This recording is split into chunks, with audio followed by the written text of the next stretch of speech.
नमस्कार, आप देख रहे हैं एचएम न्यूज और मैं हूं आपके साथ प्रिया तिवारी। आइए रुक करते हैं आज की खबरों की ओर। महाराष्ट्र सरकार मुंबई से शुरू होकर राज्य के कई इलाकों में तेजी से बढ़ रहे खसरे के कहर से निपटने के लिए एक्शन मोड में दिखाई दे रही है। महाराष्ट्र सरकार ने इस मामले पर तत्काल एक अहम मीटिंग बुलाई। इस बैठक में राज्य के स्वास्थ्य मंत्री तानाजी सावंत ने राज्य में खसरे के संक्रमण से जुड़ी स्थितियों का जायजा लिया।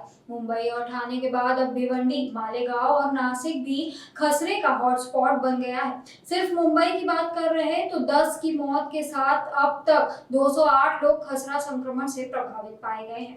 महाराष्ट्र सरकार ने तेजी से आवश्यक कदम उठाने शुरू कर दिए हैं। आज स्वास्थ्य मंत्री तानाजी सावंत ने मुंबई के कस्तूरबा अस्पताल में जाकर खसरे के संक्रमण बच्चों के इलाज की स्थितियों का जायजा लिया। खसरे के संक्रमण को कंट्रोल करने में धीरे धीरे कामयाबी मिल रही है। स्वास्थ्य मंत्री तानाजी सावंत ने कहा कि आने वाले समय में व्यापक सर्वेक्षण और वैक्सीनेशन के माध्यम से जल्दी ही इस पर काबू पा लिया जाएगा। उन्होंने बच्चों के माता पिता और अभिभावकों से अपील की कि वे अपने बच्चों का वैक्सीनेशन जल्द से जल्द करवाएं। आज मंत्रालय में हुई मीटिंग में स्वास्थ्य मंत्री यह बोल रहे थे।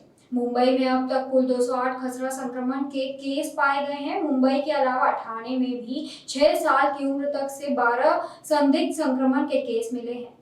पिछले 4 दिनों में ठाणे के मुंब्रा, कौसा जैसे इलाकों में ठाणे महानगर पालिका द्वारा खसरा के वैक्सीनेशन से संबंधित सर्वेक्षण किए जा रहे हैं। इन 12 बच्चों को कलवा से छत्रपति शिवाजी महाराज के अस्पताल में इलाज के लिए भर्ती करवाया गया है। मुंबई, ठाणे के बाद इनके पास के भिवंडी इलाके से भी खसरा का संक्रमण तेजी से बढ़ रहा है। यहाँ खसरा के कुल 44 केस आ चुके हैं। संदिग्ध रूप से संक्रमितों का आंकड़ा 271 तक पहुंच गया है। अब तक इस वजह से 2 लोगों की मौत भी हो चुकी है।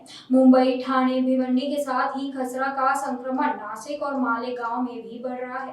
नासिक में 4 संक्रमित केस सामने आए हैं तो वहीं मालेगांव के मरीजों की संख्या 44 तक जा पहुंची है। विशेषज्ञों की राय में खसरे से बचने का वैक्सीनेशन से एक ही असरदार उपाय है।